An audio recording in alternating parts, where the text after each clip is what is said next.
How's it going, second grade? It's Miss Nina. Today I'm going to show you how I draw a realistic eye. So we're going to be drawing a pretty big eye. You're going to need a pencil and a piece of paper. I'm going to be drawing in marker again so that the camera can see it, but there is one step that I'm definitely going to be doing in pencil because it does require some erasing.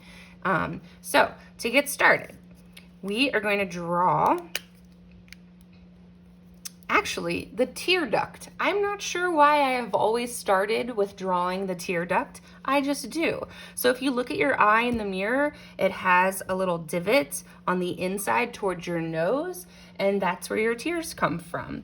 So I'm just going to be drawing kind of like a little C shape like that, but it's pointed upward just a little bit. This is how I start with the tear duct.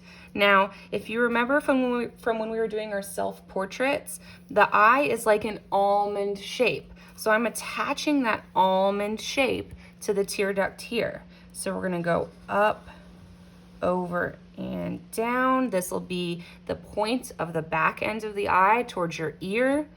And I'm rounding this side and bringing it up towards that point. Can you guys see if you subtract this little tear duct here, it's still that almond or football shape.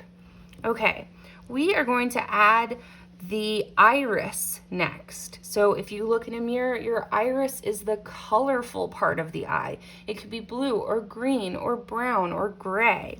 The iris is always a complete circle. A lot of times people will accidentally be drawing an eye and draw the iris more like an oval, and that's how you get like this cat eye look.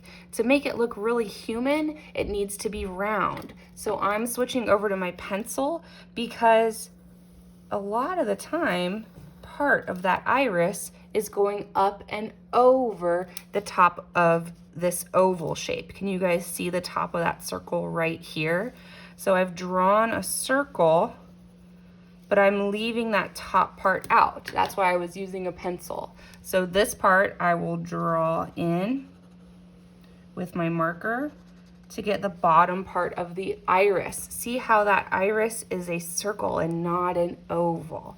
Now we're gonna add in the pupil next. The pupil is the dark part of your eye. It's black. It's also a circle that's right in the middle. It's not going to be cut off by the top part of the oval. So you can draw a nice big circle in the middle. You don't want this to be too small or your eye's going to look very scared, or it's going to look like there's a beam of light shining in it. So I might even make mine just a little bit bigger, and we're going to fill it in black, because this part has no color to it at all. It is completely black.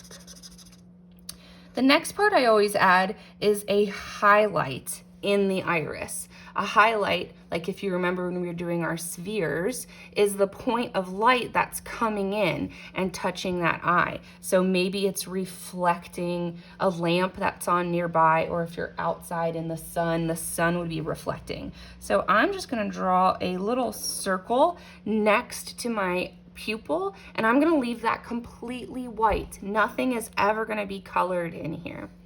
Now, when I'm going in to do the colorful part of my eye, I'm not actually gonna color it in solid. I'm gonna be coloring it in with stripes that are pointing towards the pupil. That's because the iris part of our eye is actually kind of divoted inward.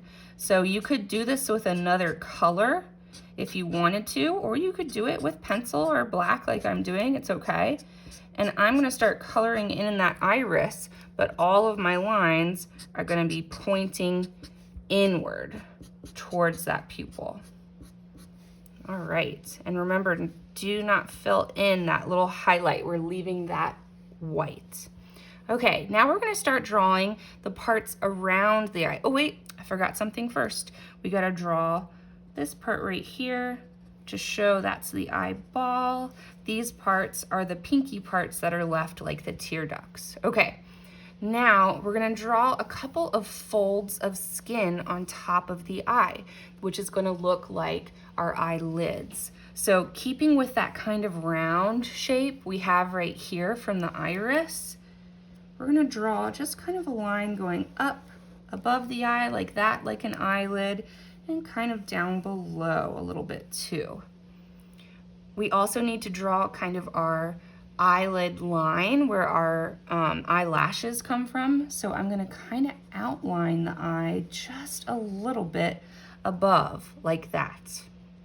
Now this next part is optional. If you want to save it like this, you can. Maybe color these part in really soft pink or color in your iris, but I'm gonna add eyelashes next. I want you to notice as I'm drawing the eyelashes, I'm curving them gently upwards. They're not straight lines going straight up or straight down.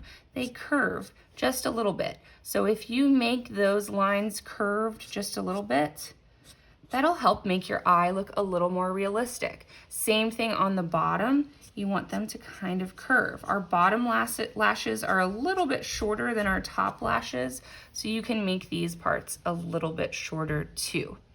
All right, guys, this is how I draw realistic eyes. It's something that I drew over and over in school. I don't know why, I just loved to draw eyes. So this is something that could help for your doodles if you need something to doodle, or it could also help with your self-portraits in the future.